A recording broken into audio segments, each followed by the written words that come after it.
What's good, y'all? Welcome to another edition of Callouts TV. This is your boy Ja. We about to get into this video reaction, y'all. T-Roy, the Chiraq assassin, and King Von's best friend. Don't forget to like, share, and subscribe. Many young black individuals have lost their lives to the widespread gun violence on the streets of Chicago, and T-Roy was one of the many victims of this situation. That's a fact, yo. Many young black men have lost their lives on the grimy streets of Chicago. Same shit that be going on in Chicago be going on out here. So I'm saying, don't get it fucked up, man. You know what I'm saying? I know Chicago, Chiraq, they gave Chiraq that name for a reason. You know what I'm saying? That's like baby Iraq and shit. But don't sleep on Brooklyn, nigga. Brooklyn be on that demon time shit too. Don't sleep on the Bronx either. Don't sleep on any of the 5 boroughs out of NYC, nigga. We get just as busy as Chiraq or even more, you know what I mean? But I'm not taking nothing away from Chicago. You know what I'm saying? We know y'all some demon, trifling motherfuckers, just like everywhere else. He wasn't just a victim, but he was also actively involved in the spread of this violence. He was, no doubt, one of Oblock's respected members, and this is his story. Before we start the video, be sure to leave a like. James Johnson, his street name T-Roy, involved in the spread of this violence. He was, no doubt, one of Oblock's respected members, and this is his story. Before we start the video, be sure to leave a like. James Johnson, who was better known by his street name T-Roy, grew up in Parkway Gardens, a black disciples-dominated neighborhood. There is little public information available about his upbringing, but word on the streets is that he had brothers and their names include HK, Slutty, Zell, and Eli. He was also said to have a cousin who goes by the name Lil Mario. Well, T-Roy wasn't surrounded by only male siblings and cousins. He also had an older sister who goes by the name Aisha. Now, the fact that T-Roy grew up in an area that was heavily influenced by gang activities meant one thing. I swear to God, y'all, O-Block is like a tourist site. Former NBA basketball players going to Chiraq. It's crazy, man, how much of a tourist spot Parkway Gardens has became because of its infamous murders. A lot of shootings, a lot of homicide investigations have went down over there. He became a product of his environment, and the path of violence and crime he chose to set his heart upon was what would eventually lead to his untimely demise. T-Roy quickly became popular on the streets and rose in rank in his gang set. The fact that he was not as tall as some of his mates earned him the nickname Baby Boy. Yeah, T-Boy was but his height is as tall as some. Yeah, T-Boy was a shorty, boy. You know what I'm saying? But it don't matter how big you are, man. It's the heart. Dude had crazy heart. You know what I'm saying? And plus, you know how it is. If any of you guys grew up, y'all was short or y'all was skinny. You know what I'm saying? A lot of skinny, short motherfuckers, they got a complex where they gotta prove themselves. Like, fuck out of here, nigga. You know what I'm saying? That's how I was, nigga, coming up. I was a little skinny, short kid, nigga. And I always had to prove myself. I always had to wild out. I always picked fights with the bigger motherfuckers. I never picked fights with niggas that was shorter. I always picked fights with niggas that was bigger than me and shit, bro. Real shit. Some of his mates earned him in demise. T-Roy quickly became popular on the streets and rose in rank in his gang set. The fact that he was not as tall as some of his mates earned him the nickname Baby Boy, but his height did not stop him from earning their respect. He was simply a fighter who wasn't to be messed with. T-Roy formed a close bond with several guys, and amongst them were Chief Keef, Boss Top, White, and C-Murder. He was especially close with King Von, and word is that they were best friends who always had each other's backs. King Von has even admitted in the past that T-Roy taught him how to be street smart. In Chicago, things would begin to... Whoa, that's big ups to... Wow. So T-Roy taught King Von how to be a demon in them streets. Wow. A heat up I didn't know that. That's breaking news. between gang members from different gang sets, and this would spark a huge war that saw countless deaths. And T-Roy and a couple of his friends found themselves. It began with a series of revenge killings after the death of some of T-Roy's homies, including O.D. Perry, who was shot and killed by rival gang members in August 2011. O.D. Perry's death came as a shock to his friends, who in his honor renamed Wick City to Oblock. And in retaliation to this loss, T-Roy and his homies set out on a mission of revenge. According to words on the street, T-Roy's alleged... They set out for a mission of revenge, man. That means they was staking out, laying on motherfuckers. When you trying to get a nigga, that's what you gotta do. I'm saying, even if it's for 2 or 3 days, nigga, you in that car, nigga, funky as a motherfucker, wearing the same clothes, nigga. That's just like when you going out to hustle, nigga.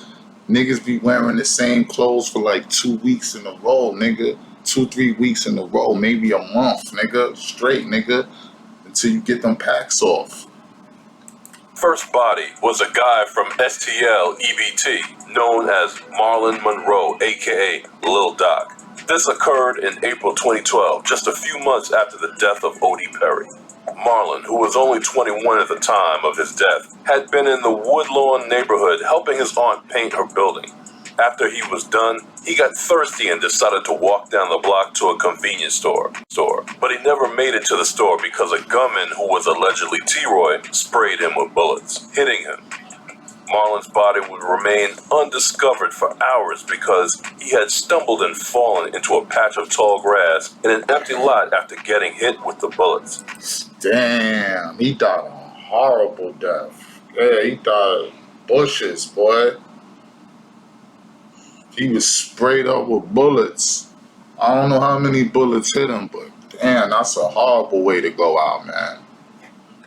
His body was eventually taken undestroyed, sprayed him with gore. But he never made it to the store because a gunman who was allegedly T-Roy in her building. After he was done, he got thirsty and decided to walk down the block to a convenience store. That's the wrong place to get caught lacking, man. Y'all niggas gotta stay out them corner stores. If y'all live in NYC, man, y'all live in any public housing, y'all gotta stay out them fucking lobbies late night, man. Y'all gotta stay out them fucking alleyways if you live in LA, South Central, Compton, wherever, Watts. Chicago got a lot of alleyways too. I never been to Chicago, man.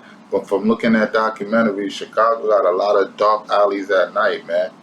You know what I'm saying? So y'all motherfuckers, y'all gotta be careful and be on point, man.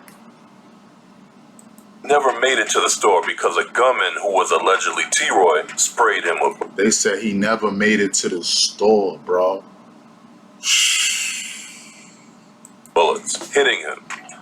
Marlon's body would remain undiscovered for hours because he had stumbled and... That shit, I'm just picturing it in my head what happened to Ricky and Boys in the Hood when his baby moms and his moms asked him to go to the store to get some corn milk and he never made it back. He got killed. Y'all remember that scene when Ricky was running for his life, got shot in the back in the alley? That shit is a sad way to go out, bro. You don't even make it back home, son. Or you don't even make it to your destination, bro. That's what happens out here in them streets, man. When you live by the gun, you gonna die by the gun. It's just as simple as that. And fallen into a patch of tall grass in an empty lot after getting hit with the bullets. His body was eventually discovered by a 16-year-old who was a relative. The 16-year-old, who had been in a rush at the time, had crossed the abandoned lot in a bid to make curfew, but he was met instead with the corpse of Marlon. According to reports, Marlon had been out of prison for only 2 months before his death and was on parole for stealing a car. At the time, Damn, bro. he was a bid to make curfew, but he was met instead with the corpse of Marlon. According to reports, Marlon had been out of prison for only 2 months before his death. Only 2 months. You see what's going on now with Lil J? Lil J just came home, bro. Nigga back in Cook County or whatever jail it is in Chicago. I don't know the jails. If y'all from Chi-Town, y'all know some of the jails y'all might think he at, drop it in the comment section, man. But he's back. I'ma just assume it's Cook County. Because I saw everybody from Chicago. I've watched a little documentary on Cook County, and that's like the Rikers Island of Chi-Town. You see, like how here in NYC, Rikers Island is our city jail, or Valhalla upstate in Westchester is the city jail. Out there, Cook County is like the known spot, man. And just came home, started to make a lot of buzz all over the internet, doing interviews with Say Cheese, Vlad, a couple of his music videos. This video's going viral, doing a couple of million, a couple of 100,000. He was starting to taste success, but you know what I'm saying? He let that dissing shit get him caught right back. He right back in the fucking slammer, son. And now he gonna be in there with all them op niggas, all them the dead homie op niggas that he was dissing. So, you know what I mean? I hope boy safe up, keep his eyes and his ears open, man, because this gonna be a long ride for him. Especially if he ain't in there with none of his homies. You feel what I'm saying? If it's predominantly ops in there, man, he gonna have a rough bid, man. But shout out to Lil J. I heard a couple of his tracks. He had potential, but he let niggas trick him out his freedom, man. And was on parole for stealing a match at the time, had crossed the abandoned lot in a bid to make curfew. But he was met instead with the corpse of Marlon. According to reports, Marlon had been out of prison for only 2 months before his death, and was on parole for stealing a car. At the time, he was also trying to get a painter's license and had been doing maintenance for property owned by his aunt. Well, Marlon seemed like a guy who was trying to make something good for himself, but it's caught up with him. A few months after the death of Marlon, T-Roy was on the prowl once again, and this time around, his next victim was allegedly another guy from STL EBT, who goes by the name Rodney Stewart, aka Boss Terrell. Boss Terrell was one of his gang Look like some. and this time around, Damn, what's that nigga name from Paid in Full, man? He looked like son that had on the Gazelles, man. What's that nigga name, bro? That was fucking with A Boogie's sister, man. The drug dealer nigga, man. He used to be wearing the Kango hats and shit with the Gazelles. It's funny looking nigga, son. He ended up robbing A Boogie and shit with his mans and pistol whipping them and telling them open up the safe and all that.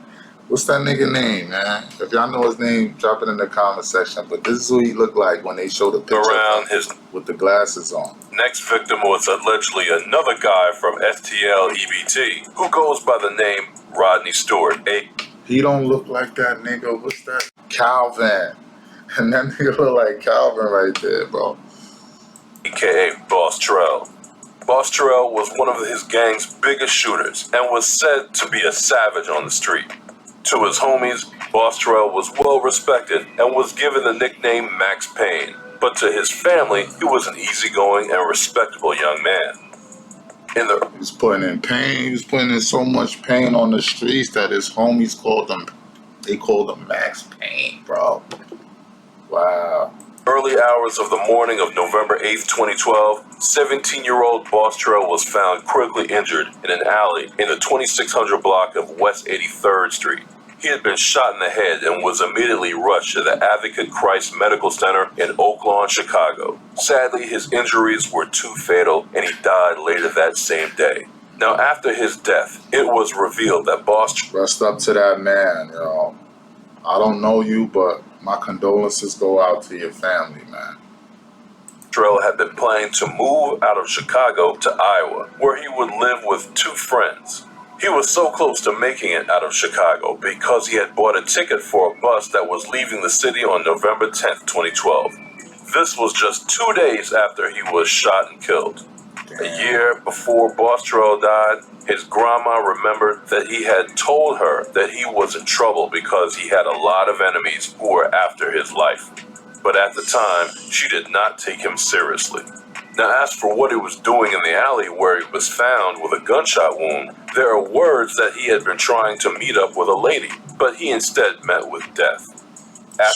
Damn, bro, y'all gotta stay away from them dots, man. Them dotties, man. The bitches that be wearing the rainbow outfits and the pretty girl attire. If a dottie look alright, all she gotta do is get some shit from Rainbow. They probably got Rainbow in Chicago. They got Rainbow every fucking way. You know what I'm saying? All they gotta do is get a little cheap, little $20, $30 outfit, put on, you know what I'm saying, and trick a nigga. You know a lot of niggas be chasing their dick, man. That'll be the downfall of niggas, bro. Chasing your dick and you don't know that bitch from a hole in the wall. She got a crazy boyfriend or she down with a ruthless gang, you know what I'm saying? And she, man, son, that's a sad way to go out, man. But rest in peace to that man. To Boss Trell's death, the next person that was allegedly killed by T-Roy was a guy who went by the name Frederick Taylor, aka Stunner, who was from the Suwu TTB set of Black P Stone. On the day of his death, which was June 9th, 2013, Stunner was in a vehicle with two other people, a male and a female. The vehicle was traveling southbound on Interstate 94 when another vehicle pulled up out of nowhere. The time was around 1 a.m. This new vehicle allegedly contained T-Roy and another guy called Boss Money. It was said that these two then allegedly fired their guns into the vehicle that Stunner and his companions were in. Stunner was immediately killed by the bullets, while the female sustained a gunshot wound to the chest. But she was transported to the hospital and her condition was stabilized. Luckily, the other male who was in the vehicle at the time of the shooting escaped unhurt. At the time of Stunner's death, he was 27 years old. There is even a video in which Young man, life gone. T-Roy throws shade at Stunner. In the video, he could be heard saying the following: "They will not stunner me." No, I keep that 33. T-Roy's activities on the streets of Chicago did not go unnoticed by his ops, and it wasn't. Nigga say he keep that 33, man. He keep that Larry Bird, man. Lord, they could be talking about Pippen. You know what I'm saying? You know how these niggas put words together and shit, but I'm assuming he said he keep that Larry Bird or that.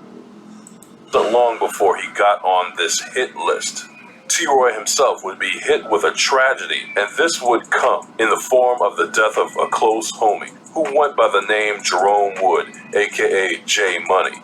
J Money, who was a member of the rap group OTF, died after suffering a gunshot wound to the head in the West Woodlawn neighborhood. Following his death, several of his homies, including Lil Durk, took to social media to share their grief over the tragedy. At the time of his death, J Money was only 21. The war between the rival gang members even got more heated up after this, and more killings followed, including the death of Gakira Barnes, who was allegedly killed by King Von. Now, before this, T-Roy had gotten into trouble with the law. What he did was that he broke some... Damn, so it is true that King Von was laying shit down. I thought niggas was capping when they was saying that, but now that I'm reading and looking at these documentaries and shit, like, wow, that's crazy, man. King Ball was really living what he rap about, man. Rest in peace to that man, though. And rest in peace to those families that he affected as well. Traffic laws, and this got his vehicle pulled over by officers. To make matters worse, he was in possession of an unlicensed gun at the time, and when he was searched by officers, they discovered the gun. He was then arrested and locked up for the offense. But T-Roy would not spend so much time locked up for this, and was eventually released from jail. Well, T-Roy's involvement with the street became reduced after his release from prison, and he soon welcomed a child with his girlfriend. But despite the fact that he seemed to be trying to his mom after his release bail. Well, T-Roy's involvement with the street became reduced after his release from prison, and he soon welcomed a child with his girlfriend. But despite the fact that he seemed to be trying to make something good of his life, his mind never left the street. His ops and friends were dying and getting incarcerated around him, and some of the wise ones that were still alive and had their freedom were making their ways out of Chicago. It was also around this time that his close friend King Von was arrested for the shooting and killing of a guy named Malcolm Stuckey, and T-Roy tried all he could to ensure that his friend was released from jail. Well, as it goes, T-Roy's involvement with the street increased once again, and this was triggered by the loss of some of his homies who had been killed by ops. Around 2016, he barely escaped with his life after he was spotted by ops. He was shot at, but luckily for him, the bullet caught him in the hand. Due to this, he had to wear a bandage on the injured hand until it properly healed. But the following year, Damn, T-Roy was a savage, man. He taught. They saying that T-Roy taught King Von how to be a killer. You know what I mean? he would not be so lucky. On February 14th, 2017, he was allegedly shot and killed by a guy known as TB, who was affiliated with the gang set Taekwon World. According to sources, T-Roy had been out that day looking for TB to kill him. The reason for this was that TB had been dissing oblock members, and T-Roy was having none of the insults. But as things would turn out, T-Roy was spotted by FBG Brick, who immediately alerted TB about T-Roy's presence in the area. This piece of information was all that was needed to turn things around, and it became a case of the hunter getting hunted. TB then got to T-Roy's location and allegedly shot him in the chest before fleeing the location. Damn. Hitter of oblock got shot and killed. Wow. Damn, bro, that shit's crazy, man. Like I was saying before, you live by the gun, you die by the gun, man. You know, if these young boys, if they make it to see 21 now, that's great. You made it, especially coming from where these guys come from. Fatally wounded, was immediately rushed to the hospital, but his injuries were too fatal. He died after. King Von, who was still in prison at the time, got to know about his friend's death, and he was heartbroken by the news. Other members of oblock who T-Roy was also close with could not help but express their shock and sadness at the news of his death. T-Roy's brother, HK, simply lost control after T-Roy's death. He vowed to kill whoever was involved in the death of his brother. And truly, he got his revenge. And the cycle continues. The cycle continues. You know what I'm saying? Now his brother is out seeking revenge for whoever killed his brother. FBG Brick, who was suspected to have given up T-Roy's location to the op, was caught lacking a few months later. FBG Brick was in the company of his cousin at the time, and both of them were allegedly shot and killed by HK. Also, correct me if I'm wrong. Is FBG Brick, is he related to FBG Duck? Are they brothers? Y'all get in the comment section and let me know. So, TB, the guy who killed T-Roy, was said to have been allegedly shot and killed by HK. Before TB was killed, word is that he had smiled at HK and said the words, "You got me." Towards the end of 2017, HK and TB had muster, and truly, he got his revenge. FBG Brick, who was suspected to have given up T-Roy's location to the op, was caught lacking a few months later. FBG Brick was in the company of his cousin at the time, and both of them were allegedly shot and killed by HK. Damn. Also, TB, the guy who killed T-Roy, was said to have been allegedly shot and killed by HK. Before TB was killed, word is that he had smiled at HK and said the words, "You got me." Wow. Towards the end of 2017, HK's life was ended by the street, but he died knowing that he had avenged T-Roy's death. It's such a sad ending for these street dudes who lived and died by the gun. Hey, you. Yeah. Hey, you. Man, this shit is crazy, man. Y'all get in the comment section and let me know what y'all think. This your boy Callouts TV. Don't forget to like, share, and subscribe. We got more content on the way.